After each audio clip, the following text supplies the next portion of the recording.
A história do Palácio Tiradentes começa muito antes do início de sua construção, em 1922.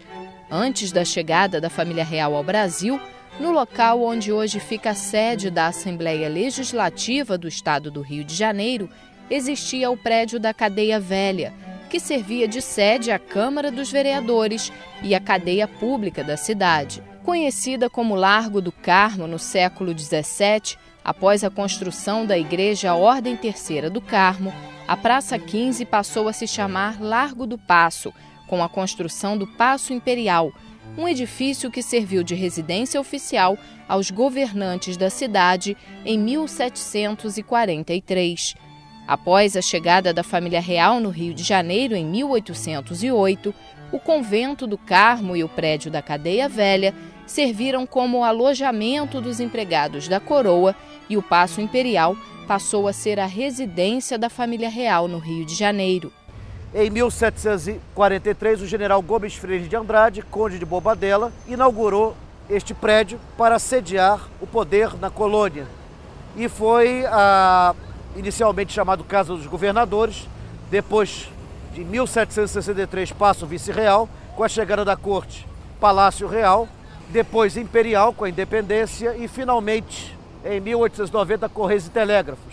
Na década de 80, ele foi restaurado e transformado num centro cultural. Com a proclamação da independência no dia 7 de setembro de 1822, o Rio de Janeiro passou a ser a capital e o prédio da Cadeia Velha virou sede da Assembleia Nacional Constituinte, responsável pela elaboração da primeira Constituição brasileira. Com a independência do Brasil, o príncipe Dom Pedro manda reformá-la e adaptá-la para sediar a primeira Assembleia Constituinte. Esta Assembleia, formada por notáveis, votou uma Constituição que não estava agradando nada ao príncipe Dom Pedro. E em novembro de 1823, este mandou fechar a Cadeia Velha, cercando-a com canhões. Conta-se, que o irmão de José Bonifácio, Antônio Carlos Ribeiro de Andrade, ao passar pelos canhões, tirou a cartola e disse: "Calo-me ante a eloquência dos canhões". No dia 15 de novembro de 1889, um golpe de Estado derrubou a monarquia, implementando a República. O primeiro presidente da nova República, Deodoro da Fonseca, transferiu a sede da Assembleia Nacional Constituinte para o Paço Imperial da Quinta da Boa Vista. Em 1891, o então presidente Floriano Peixoto transferiu a sede da Câmara de volta para o prédio da Cadeia Velha, onde permaneceu pelos próximos 23 anos. Em 1914, a Câmara foi transferida para o Palácio Mourão, onde permaneceu até 1922, quando foi novamente transferida para a Biblioteca Nacional, aguardando o fim da construção do Palácio Tiradentes. O prédio da Cadeia Velha ficou fechado até a sua demolição em 1922. Em 1922, nós celebrávamos o centenário da independência do Brasil. Na ocasião, o presidente da Casa, deputado Arnolfo de Azevedo, conseguiu as verbas necessárias para a edificação de um novo palácio. Foi demolida então a Cadeia Velha, feito um concurso de projetos, venceu a dupla de arquitetos Arquimedes Memori e Francisco Couchet. Eles se inspiraram no Grand Palais de Paris, só isso, bem que em ponto menor. E é interessante que Arnolfo trabalhava com verbas mínimas, então teve que se fazer uma economia geral e o resultado final foi um sucesso pleno, porque o palácio passa grandiosidade, imponência e foi feito com toda a economia possível. A estrutura foi revolucionária, toda em concreto armado e tijolos. O revestimento em massa imitava perfeitamente a pedra. Aliás, a pedra só aparece na escadaria e nos balcões, estes de mármore de Carrara. O resto todo é em massa, inclusive as fabulosas esculturas, à época, as maiores do Brasil.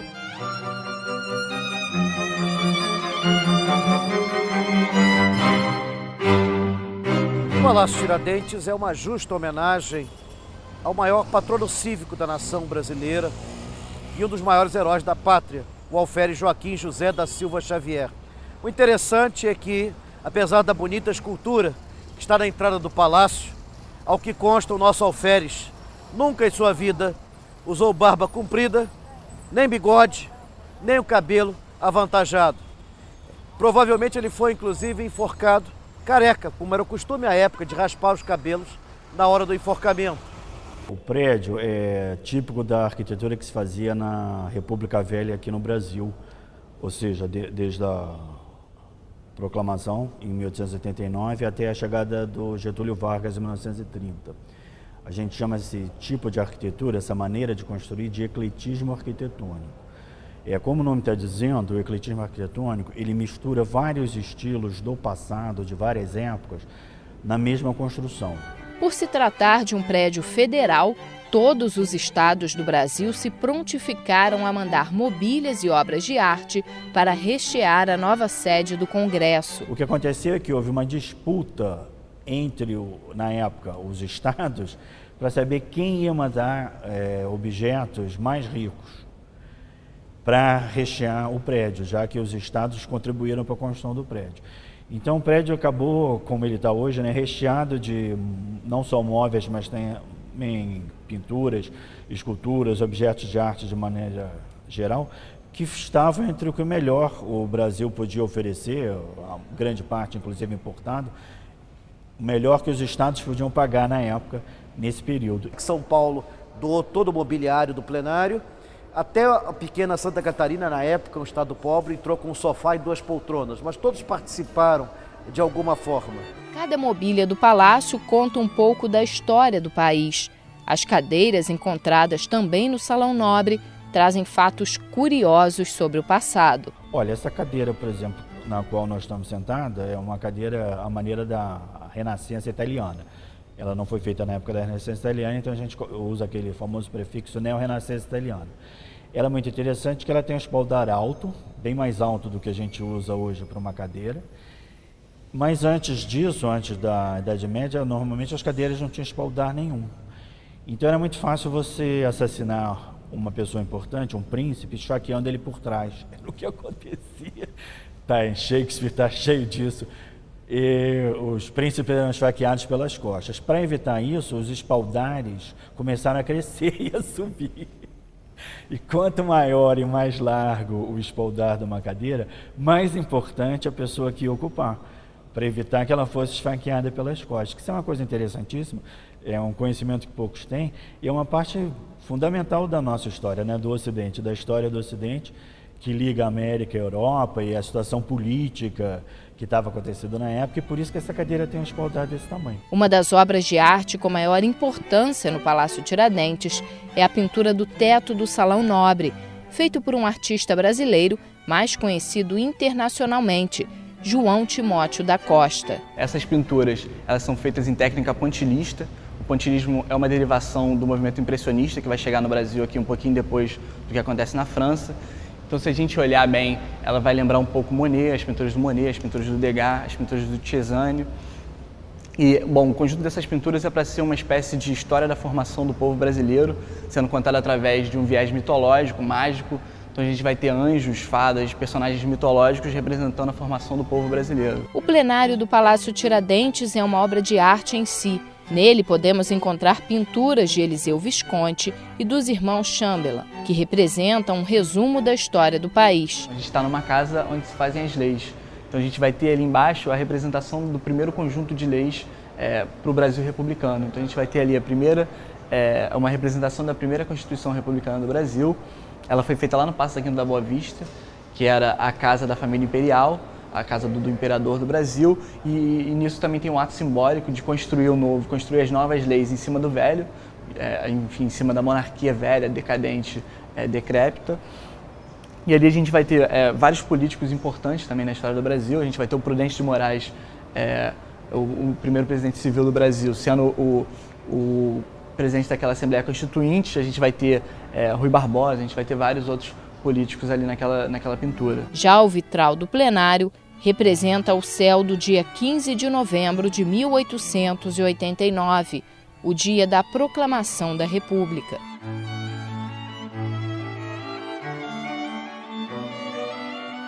O Palácio Tiradentes foi inaugurado no dia 6 de maio de 1926. na data em que se comemorava o centenário da instalação da primeira Câmara do Império. Em 26, quando é inaugurado, nós estamos vendo justamente o período de um governo extremamente complexo, que foi o governo Bernardes. O governo de Arthur Bernardes era um governo que foi, durante grande parte do seu mandato, governado em estado de sítio, em momentos de exceção, e a relação executivo-legislativo era uma relação que estava desgastada também.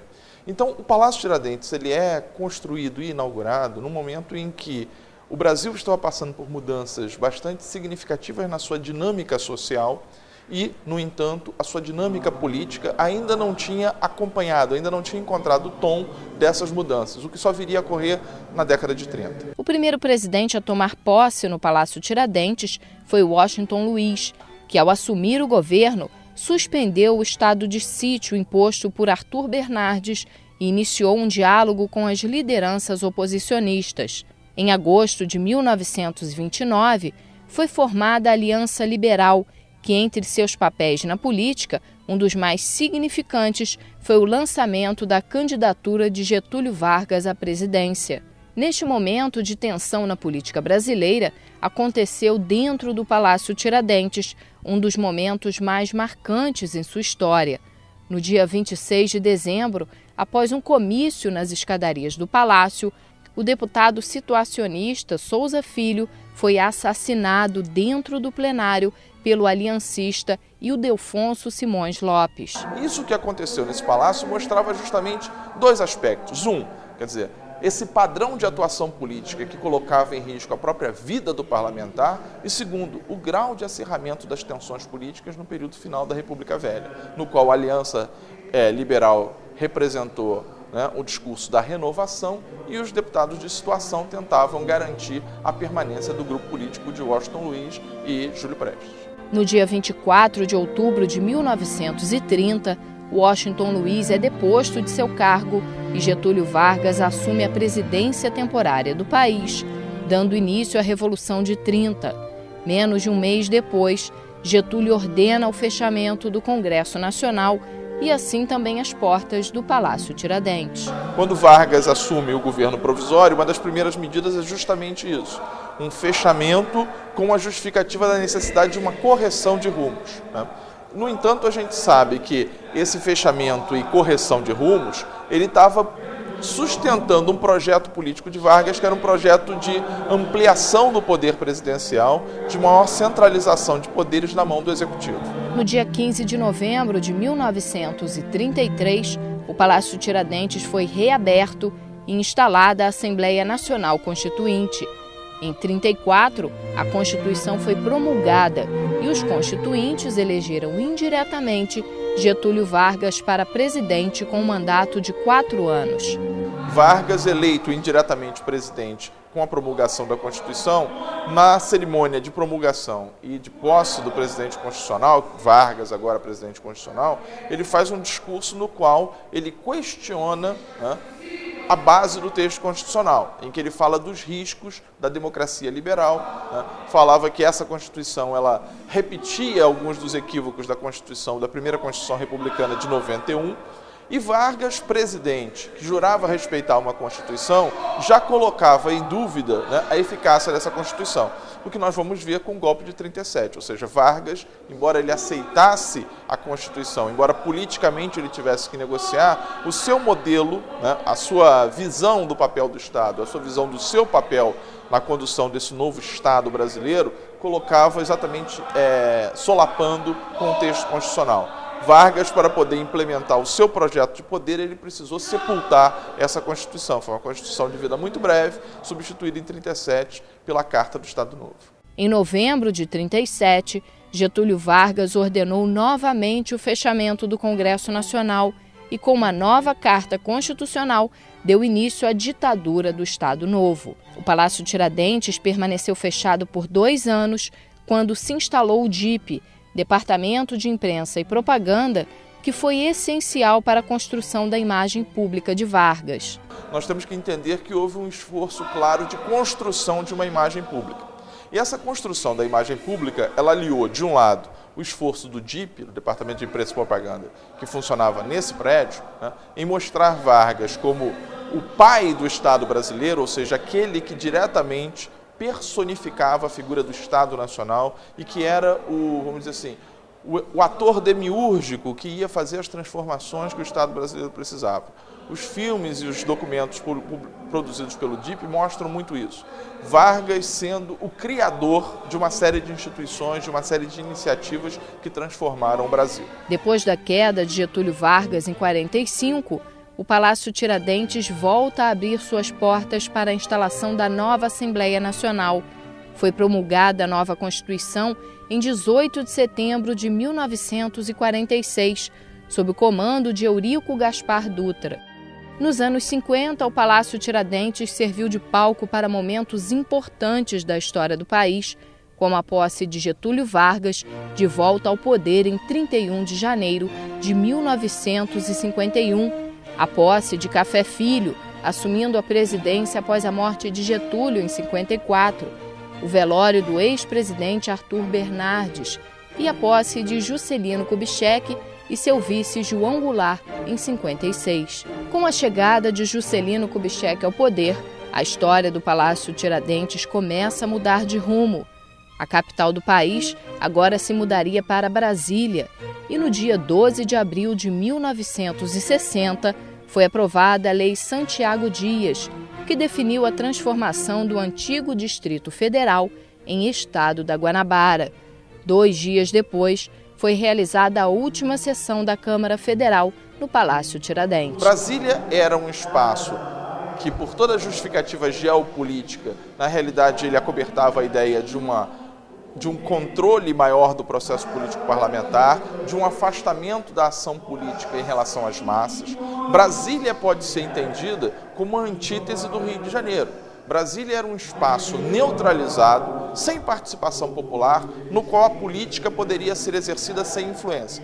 E o Rio de Janeiro era visto como uma área perigosa, uma área na qual as forças populares conseguiam, de alguma forma, exercer pressão sobre a vida político-partidária e também pressão sobre o executivo.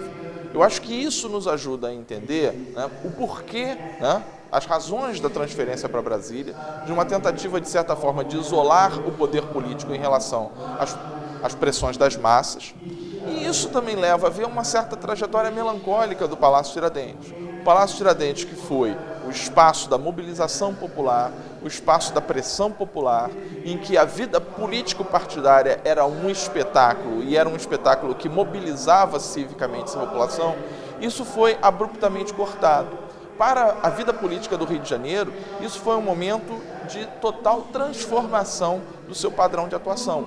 Porque o Rio de Janeiro, que era a capital federal, que era o local no qual os grandes debates nacionais eram travados, no qual a população participava ativamente desses debates, ele foi castrado dessa função. O Rio de Janeiro perdeu a capacidade de acompanhar e de influir no processo político partidário. O Palácio Tiradentes passa a ser a sede do Legislativo do Estado da Guanabara, que teve como seu primeiro governador Carlos Lacerda. Mas pouco tempo depois, as portas do palácio se fecham novamente. A Assembleia Legislativa do Estado da Guanabara passa a atuar na antiga sede da Câmara Municipal na Cinelândia e o Palácio Tiradentes passa a ser usado para a realização de congressos, simpósios e convenções partidárias. Ainda fechado, o Palácio Tiradentes foi ponto de encontro de uma das mais importantes manifestações populares, a Passeata dos 100 Mil, em 1968, que expressava a rejeição do povo diante da ditadura militar. Com a fusão do estado da Guanabara com o Rio de Janeiro, o Palácio Tiradentes volta a exercer suas funções legislativas como sede da Assembleia Legislativa do Estado do Rio de Janeiro. A Constituição do novo Estado foi promulgada em 23 de julho de 1975. Após o restabelecimento das eleições diretas nos anos 80, a nova Constituição Estadual foi promulgada no dia 5 de outubro de 1989. De 1975, até hoje, o Rio de Janeiro teve 2 constituições estaduais. Uma Constituição que lidava com a realidade do novo Estado pós-fusão e a Constituição de 89 que adequava a Constituição Estadual à nova Constituição brasileira. Esses dois períodos, das duas constituintes que tiveram lugar no Palácio Tiradentes, foram períodos de grandes debates. Em 75, por conta da própria definição do que era esse novo Estado, e em 89, justamente porque a nova Constituição, que é entendida como a Constituição Cidadã, ela criava novas esferas de participação, novas esferas de controle da população sobre o Executivo, criava novos fóruns de participação. Esses dois momentos foram dois momentos que atraíram muita atenção, não somente da imprensa, como da população, para a atividade político-partidária que teve lugar aqui no Palácio, né? São momentos em que houve realmente um esforço dos parlamentares, e parlamentares que atuavam nesse palácio, para pensar um modelo de carta constitucional estadual que pudesse estar em sintonia com a Carta Federal, mas também com as necessidades específicas do Estado do Rio. Em 1993, o Palácio Tiradentes foi tombado como símbolo do patrimônio histórico nacional. Quando o bem é tombado, ele é tombado, no caso do Palácio Tiradentes, ele foi tombado no livro histórico e no livro de Belas Artes, exatamente por expressar a nacionalidade, expressar um momento em que o governo brasileiro queria, com um estilo eclético, com um projeto novo, especialmente dedicado à reunião dos seus representantes do povo, dos seus representantes políticos, dos homens que iam fazer as leis e que iam determinar o futuro do país, estivessem em conjunto, né? Então essa é a importância do bem tombado, deste bem tombado, né? Então o uso, a função simbólica, a forma e o espaço, né? O espaço-lugar, né? Tanto o espaço físico quanto o espaço social, né? São determinantes para a caracterização do tombamento. Atualmente, o Palácio Tiradentes é a sede da Assembleia Legislativa do Estado do Rio de Janeiro. Os 70 deputados votam nos projetos de lei nas sessões plenárias. As sessões acontecem todas as terças, quartas e quintas, a partir das 2h30, com o expediente inicial, seguido da sessão ordinária às 4h30 e termina no expediente final às 6h30 da tarde. Com os pareceres emitidos em discussão, não havendo que discutir, encerrada a discussão, a matéria recebeu 12 emendas e retorna às comissões técnicas. Já as sessões solenes acontecem quando um deputado quer prestar homenagem a uma pessoa ou instituição. Os deputados também trabalham através das comissões permanentes, que analisam os projetos que serão votados nas sessões ordinárias. A Alerj também presta serviços à população do Estado. O Alô Alerj é uma central de atendimento onde qualquer pessoa pode ligar e fazer uma denúncia, uma reclamação ou até tirar dúvidas. A atendente vai analisar o pedido e encaminhar ao órgão especializado no assunto. Para entrar em contato com a Alô Alerj, basta ligar gratuitamente para o 0800 022 0008. Os serviços disponíveis à população não param por aí. A biblioteca da Alerj fica aberta ao público de segunda a segunda, das 10 da manhã às 5 da tarde. A biblioteca foi criada em 1947 no estilo renascentista italiano, com as paredes cobertas de estantes em embuia e piso em mosaico de madeira. Seu principal acervo é de diários oficiais das esferas estaduais, municipais e federal, os anais de toda a história política, desde a Câmara dos Deputados Federais até a Alerj, e a coleção de leis do Brasil desde o Império.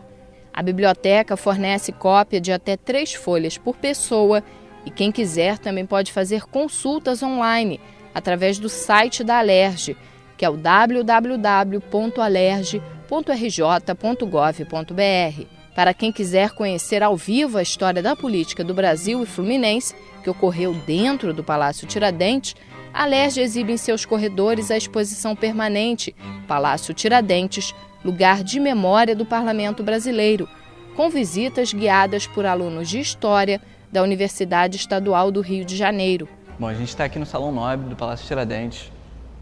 Esse salão ele foi construído em 1926, junto com o Palácio. Na verdade, a construção começa em 1922, termina em 1926.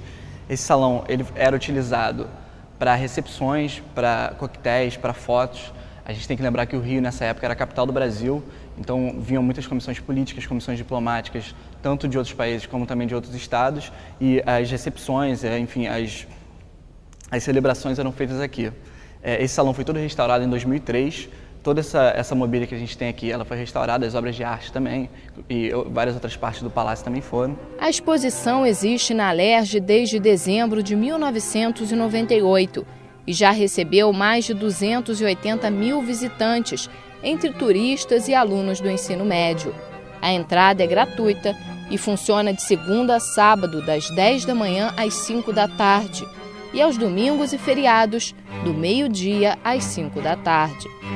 Além da exposição permanente, quem quiser informações mais detalhadas sobre a história e arquitetura do palácio pode utilizar os quiosques de informação encontrados dentro do Palácio Tiradentes, em locais de grande circulação, como a Central do Brasil, a OAB, o Tribunal de Justiça e o campus da UERJ. Além dos painéis com fotos e imagens e do conjunto arquitetônico da casa, a exposição conta também com o auxílio dos quiosques, os chamados computadores.